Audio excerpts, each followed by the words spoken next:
Spider-Man, brand new day, fresh out of theater, man. Maybe an hour or two after, but we here. Gotta talk about it. Gotta review it.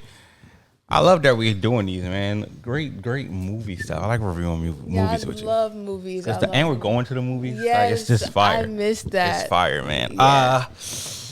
We did miss 10 minutes, maybe like the opening 10 minutes. Yeah, because there was no previews at the theater that we went to. None. So it was literally movie time is at 7. The movie starts at 7, which we're not. I've never had that happen ever. No, and we've been to premieres of movies before, and there's typically still are previews. So this was surprising. Yeah. I do think I heard someone say that it was mentioned that there would be no previews. We just didn't get that memo. I didn't at all. Alongside with us missing maybe the first 10 minutes, we also came in and there was a super long line for concessions, and we were thinking like, oh, like why is it so long? Blah, blah, blah. Nothing clicked to say, oh, the line is that long because people are buying the popcorn buckets and the Spider-Man cups, all the Spider-Man merch. So we missed a large portion of that. I did get one item. Pretty much all. I forgot to. That's why I was going to bring my bag down because I wanted to show my Spider-Man cup. Oh, get it? Yeah. Okay. We didn't realize that when we first came, that people were waiting in line for Spider-Man merch.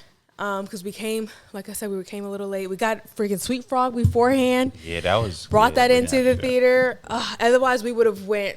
We probably would have been right on time. Yeah. No, it was also we were fine, but like there was a couple in front of us that didn't have the right ticket or the right theater or something. We were standing there forever, waiting for them to even get inside. Yeah, at least 3-4 minutes they was holding us up. Yeah, so. After the movie, when the lights go up, I look around. We see everybody with their Spider-Man popcorn buckets and cups. And I'm like, crap. We ain't getting nothing. We got no merch. So the only thing that was left after the movie was this Spider-Man cup that I got just to make sure that I had something from the movie. That's still fire, though. It's still pretty dope. The other cups that I wanted were not there. They said they were going to restock them tomorrow, but obviously I won't be there tomorrow. And AMC is going to have stuff, but we don't know if we were going to get anything. So I got this just for the sake of getting something beforehand. Actually, I didn't know if you wanted one. You could have told me. I would have got us both one. But got this Spider-Man cup at least, and I'm on the email list for the Spider-Man, the white cup that changed tones. But anyway, if y'all want to gift that to us, that would be great. Yeah, man. So there's that. Yeah, there's that. So I know last time we did a little review, but we don't have no previews this time. Yeah. So it's kind of right into the movie. Yeah. The experience at Regal was not the greatest. Our TV, I think we were in a XL movie theater, I think it's called, XL Cinema, where they had the big screen. The screens are huge. They had this big, huge screen, and they got the side screens on the side. I got the big screens to your left and your right, which was really, really cool. Like that was a cool experience to have. That's really cool. But the sound sounded like we were in a library. No, it was literally very low. Like I felt as though for it to have been that low, that they should have had captions on if they were gonna have that low. Like it was low enough to where any of the action scenes felt like they were like just a toy. It didn't seem real. It felt like I was watching someone play with toys. Literally, bro. At some of the action portions, which was incredibly disappointing. It was. Because it was. Why am I at why am I at this theater, and I don't know if Regal was giving it the best they freaking could for this premiere or what, but why am I at this theater? And the theater experience itself would have been phenomenal. That was my first time being in the theater where there were 3 screens, so your peripheral was also, showing the movie. And so it had every other element to be a great movie experience. But the sound on the back, like the speakers in the middle from the middle to the back were not on. So only the people in the front heard it probably, maybe 70% of action volume in the front. By the time it got to us, we maybe heard it at 50% volume, Literally, if that. Bro. I'm like, we had an action movie. Why watching a library, or I feel like I'm in a library. I didn't feel nothing, like no poofs, no big sounds, no rummaging of seats, like nothing, bro. I felt nothing, none of that. Why is the Hulk in this movie and I'm not feeling him smash? No. I'm not hearing the smashes. What is funny about that? Why is the Hulk in the movie? I'm not feeling him smash. Jeez. No, I mean Hulk smash. Like that's what he does. Yeah. Why am I not hearing the destruction that he's making? Yeah. Why does it sound like he's just like throwing around cotton balls? Yeah. Like what is happening here? So that is not the movie's fault. It's not. From my understanding, that is probably just the theater's fault. And the amount of people that were in our theater, it was completely sold out. Literally. I was just like, why is there no one that I can talk to turn this movie up? And why has no one complained to turn this up? Nobody's done it. Nobody. Literally. Because you don't want to miss anything. So you're not leaving the theater to go and tell someone, hey, turn the damn movie up. Yeah. It's on mute.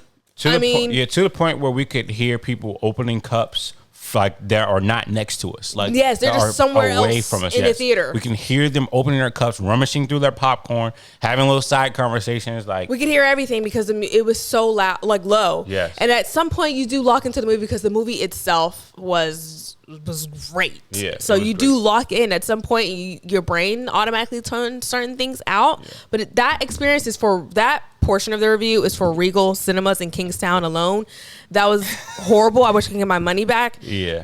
And get another experience because now I feel as though, and which I will be, purchasing another ticket to go see the movie and actually hear it fully and feel like I'm watching the movie again for the first time. Right. Because the volume was super low. Way too low. Way too low. But to actually get into the movie, man, the movie was great. The movie was really good. I enjoyed every Tom Holland movie of the Spider-Mans. To start off, I felt like it was well shot as always. Mm-hmm. I think that what really tripped me up, and this is spoilers. If you like watching reviews before movies, this is a spoiler. This is going to be a spoiler review. Yeah. Some people don't mind that. Some people do, but it's your choice to watch this. Henceforth, it's up to you. Henceforth, yeah. I don't want to skip anything, but catch me if I am. The first moment that really drew me in was when Tom walked into the party and saw Zendaya, saw MJ, and saw her kiss the guy. Oh my gosh, yes. The whole theater was like, oh ooh, my God. It's like, ugh. And how do you feel about that from a movie experience though? Like the theater reacting to the movie?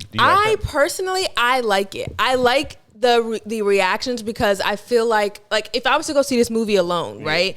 And I'm having those same audible emotions, but I'm by my damn self, you know what I'm saying? But it feels better to me as an experience to be in a theater with people who all understand the Spider-Man realm and understand the movie that we're about to see, no matter the movie it is, to the point where I'm not the only one that is feeling something and feeling the weight of the moment and subconsciously am audible about it. You know what I mean? Like I enjoy it.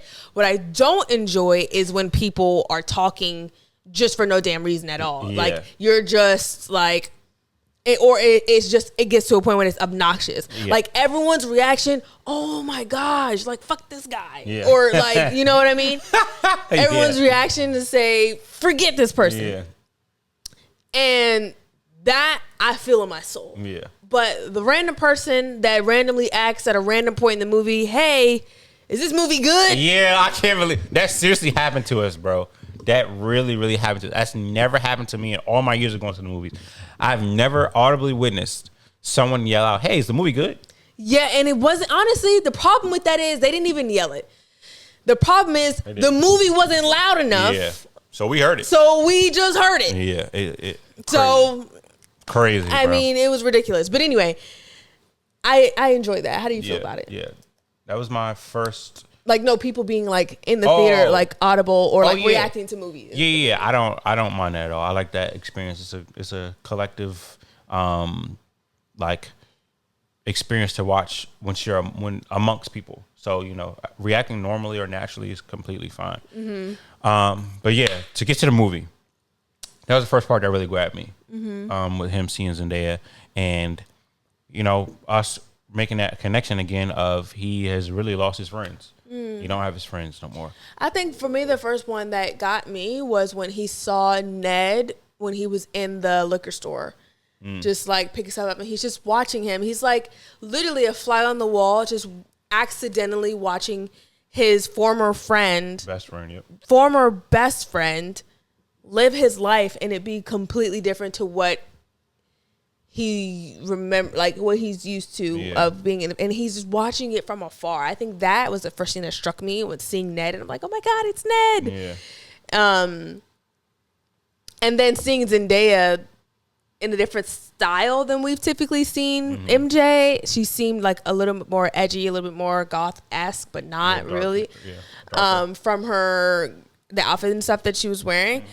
And then, yes, when we saw the guy, I'm like, man, forget this guy. Crazy thing is, I don't think we saw him again. We only saw him that one time, which, interesting. I don't really feel no way about Buddy.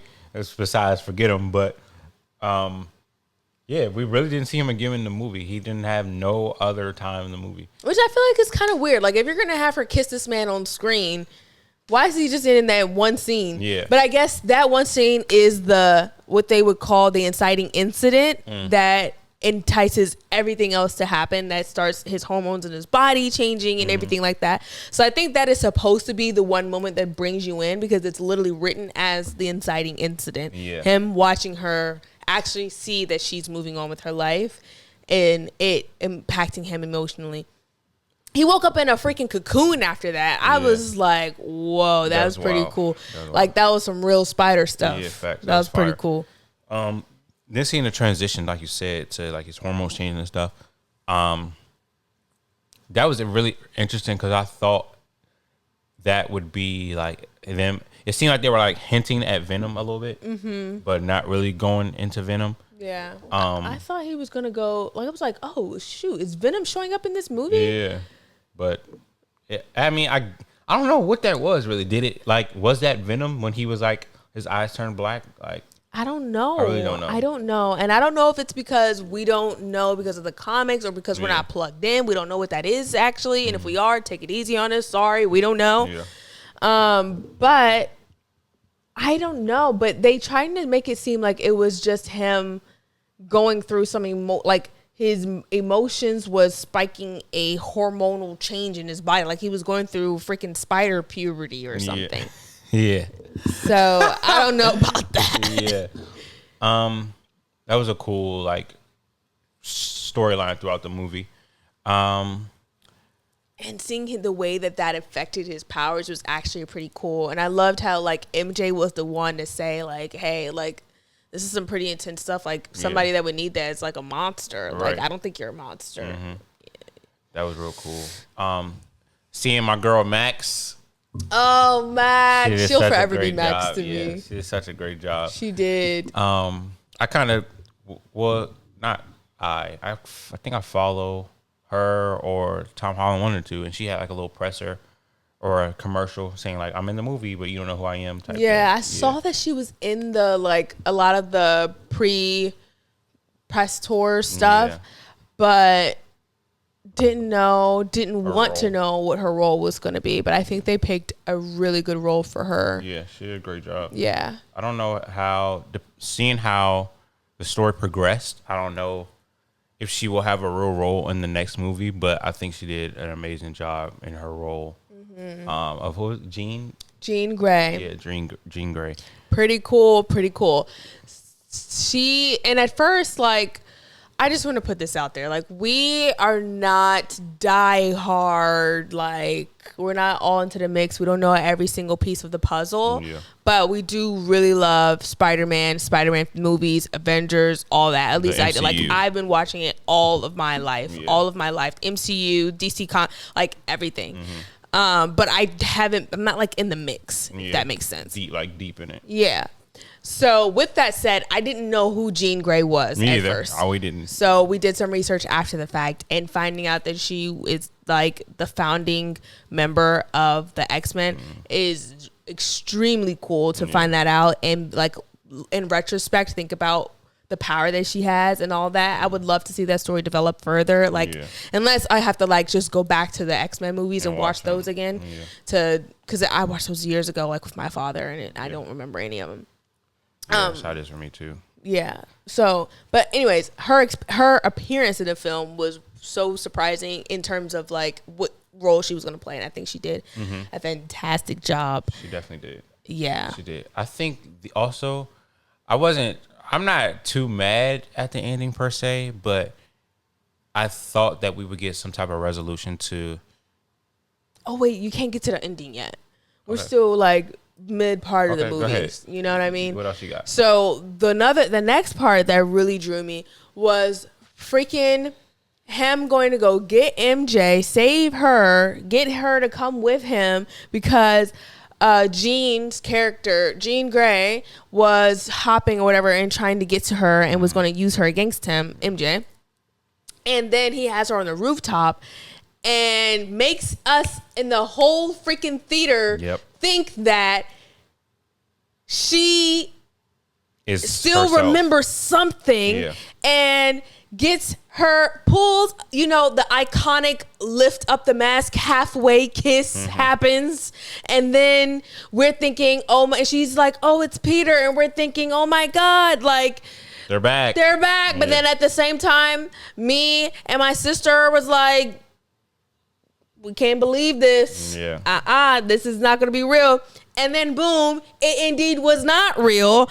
And they indeed did not just spontaneously get MJ's memories back and all this, and then the person has her in mind control. It's like, bro, now he's choking her ass over the that whole scene had me in an emotional turmoil, even though I knew that it wasn't real, but it was just like seeing it. It's like too early in the movie for this to be real, for them to already have reconnected. Everybody in the movie was like, yeah, woo, everybody's clapping. And then she said, I forgot what exactly she said. He was like, she was like, yeah, hug her, make her feel, make her feel good. He he didn't say make her feel good. He said, no, he's like, hug her like it's real or something like that. Yeah. And you're like, bruh, this shit is not real. What the heck? Real. Are you kidding me? They definitely got me though. I figured it was a little too early, but like the way they sold it and how long it went on, I was like, dang, maybe it is real. For a long time. Like she was really, they got us on that. And that was good. Oh my God, that was a good well moment. Writing. Oh gosh, that was great. Yeah. That was great. That was a good moment. And then I would say the next one, like finding out who the other guy was, Frank. Yeah, Frank.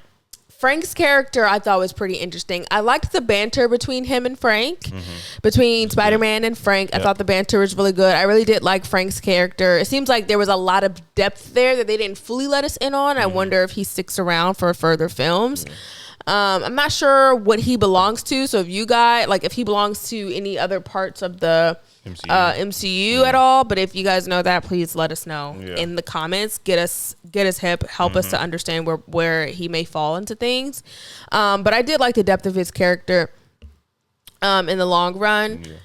And then like the whole situation with like him actually meeting Ned in the like middle portion, but not telling him that he's Peter or whatever. I thought that was cute. Like he got to have like a friend moment of all three of them again, like kinda, like even without them knowing. That was I think we needed that moment because they knew that we weren't gonna freaking get it by the end of the film. Which I thought we were, but of course we didn't. Of course we didn't. Yeah. How you feel about Hulk's development or involvement in this movie? Oh my gosh. Okay, I did understand Banner. I like that they brought Dr. Banner in first and showed that like had him have that conversation with Peter. I really did. I liked that connection portion of it. Yeah. I thought he knew who Peter was when they were having that conversation. Oh, you did? Yeah. Oh yeah, no, he didn't. He doesn't. Everybody forgot who Peter Parker was. Forgot who Spider-Man was. Yeah. And Peter. So I liked his involvement. When they showed his inhibitor or whatever, it really just looked like something Velcroed to him. It didn't look real to me. I feel like they should have did a little bit more with that portion of the costuming personally, to make it look like it would actually hold down the Hulk other than some metal pieces and some Velcro, but hey, that's just me. Random thought. But seeing him as the Hulk, and then finding in him realizing that when Peter gave him the inhibitor and told him that it was universal, and him realizing in that moment that he was talking to that Spider-Man was the dude that he saw earlier. Right, yeah. I liked how that came back full circle. Yeah, that was fire. Awesome writing, man. Yeah, that was great cool. writing. Also hate that they just had him turn into the Hulk, destroying things, and poor Dr. Banner was over there stressing about whether or not he hurted people or not. Yeah, that was kind of sad. But yeah, I think I really wanted the storybook ending of, oh man, him and MJ are back together. The friends are back together. Oh, they remember each other now. Like, I thought that's what we were gonna get at the end of this movie, but we're not. It's looking like Tom Holland will end up having, if you're not counting Civil War or the Avengers movies, he'll have 5 Spider-Man movies, including the 4 that's already out. The new one. The one that'll come out after this one. So that'll be 5 movies. He'll have the most movies of all the Spider-Mans. Yeah. So because this story is going to continue, there's no way it ends like this. Yeah, and I feel like they didn't give us that storybook ending specifically because they knew another movie was going to happen. Yeah. So if they gave us that ending now, it would be no point to make another movie. Right. And I know Tom Holland has been very vocal about the fact of not making movies just for the sake of continuing to just make Spider-Man movies. So there has to be some sort of a through line, which I feel like he is continuing to help them with developing, or their production team is continuing to develop, which I'm excited for. I did feel a little bit let down for sure by the ending. Like, bro, we watched this whole movie and these niggas do this at the end. I'm not gonna lie. That was iconic. Hell out of here. Everybody was in the theater like, no, that was tough, but that was the end. That was tough. After they did that, after they did the handshake, and said, Peter. End. Are you kidding me? And then there's no even like epilogue or closing scene that wraps up him and all of them going to talk to each other and knowing now that we all know Spider-Man is Peter. Why are we not having that moment in this movie? We already have waited 4 or 5 years for this daggone movie, and we waited 4 or 5 years and we still aren't going to see them all together. I know it's wild, but remember when he left? And he left their apartment, and MJ was like, "Be careful, Peter." And he was like, "Oh, Spider-Man's name is Peter." And they did a handshake at the end, and he was like, "Peter." What if at the next movie he's like, he still don't know who that is? He still don't know. No, next movie he's gonna be like, oh, so Peter Parker is Spider-Man, but he still don't remember. Yeah, he don't remember. But he remembered the handshake. Yeah, they did the handshake. But they basically have debunked this whole idea of the magic storybook ending of like, I'm gonna kiss you and you're gonna have all your memories back, because this isn't, this isn't Sleeping Beauty. Like, this isn't Snow White. You don't think it could end like that though? I would love it to, but they pretty much just debunked it. Because she said she don't love him, but she kind of showing hints of like she cares. We didn't even talk about that part.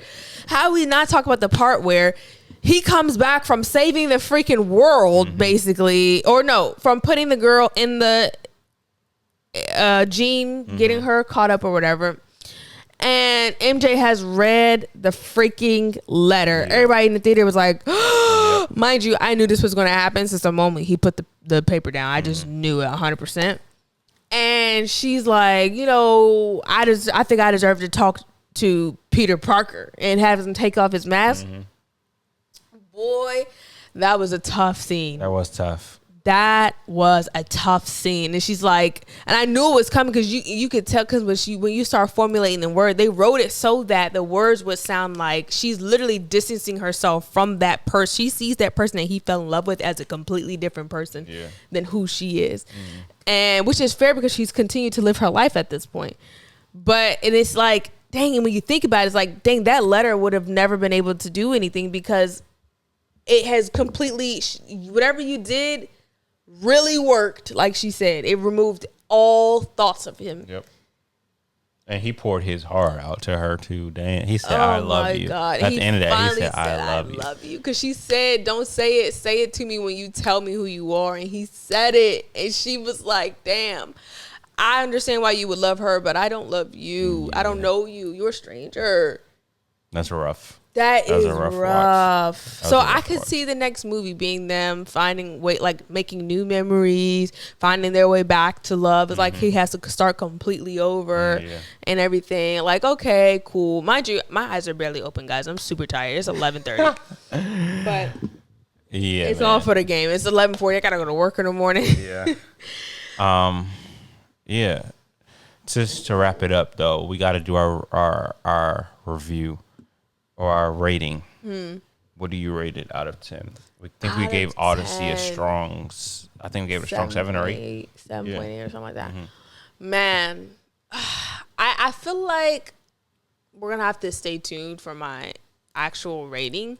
I'm gonna give one right now, but I feel like it's 100%. Like if I'm comparing my movie experience, like my movie experience goes into my review because that's all I have, right? Like how I'm experiencing the movie is how I'm gonna feel it. So I felt the Odyssey a lot more than I felt some of the Spider-Man movie, and that's only because it had a better audible experience, so I can actually be there and be more present in what was occurring on screen.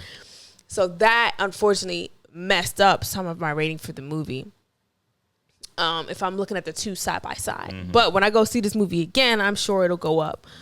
All in all, I think I'm at like at 8.75. Honestly, I love the movie. I feel like it definitely could go up to a 9.5, 10 out of 10 if I watched it. And I don't actually know. It's not gonna go out at 10 out of 10. Because, and I'm going to actually switch my thing to like an 8.3, 8.5. Ooh, it just went down no matter a second. Because we got no, like, the only consolation that we have at the end of this damn movie is the fact that y'all actually kind of might remember. He might actually maybe remember you. Maybe he don't because he remembered the whole handshake. But that's it. And I feel like we waited 5 years for y'all to still not, like, yes, they know, but, like, now what? Why does Now What have to be a whole nother movie? Like all of us thought that Now What would be 5 years later in this movie. Right, yeah. That's facts. That's definitely facts. So I feel like that takes pieces off the cake for me, even though I still did thoroughly enjoy the movie. So 8.3, I'm going to give room for it to go up once I watch it again. I agree with the whole audio experience going into the rating of the movie. But this is another movie for the second time in a row that I'm fully tapped in. So I got to give it an 8, man. I got to give it a strong 8. Anytime you have me really intrigued and really tapped in, like at a late night movie, guys, he falls asleep.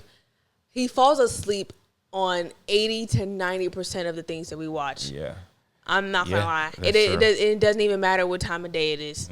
So for him to have made it through this movie, I mean, I'm always gonna make it through Spider-Man though. Spider-Man is my favorite superhero, so I love Spider-Man movies, all of them. So I'm gonna make it through Spidey. But all in all, I thoroughly enjoyed this movie. I do think I wish Zendaya was more prominent. And Ned, to be honest, were more prominent in this movie, but I guess this is more of a setup movie for what's to come next. So, I mean, it is what it is. Hopefully we don't want to wait 5 years again. Hopefully we get another 2-year gap like they have for Homecoming for A Way of Home and No Way Home. A 2-year gap is still too long. Like, I want another movie like November. We're not getting that. We're definitely not getting that. They were shooting too long, bro. Like, come on. I ain't getting that. But great movie. I'm excited to see what we do next. We got tons of movies to watch. So. It's a whole bunch of more movies coming out before the end of this year, y'all. This is the movie time of the year. This is my best time of the year. All the movies come out in the late fall, late summertime. Those are when the best movies come out. And we are right at the cusp of the season. We right in it. We're in the season already. And I'm excited for the next movies to come. But other than that, it's bedtime. It is, man. Thank y'all for watching. Subscribe, like, share, comment. all those things if you want to. And we'll see y'all next time. Bye.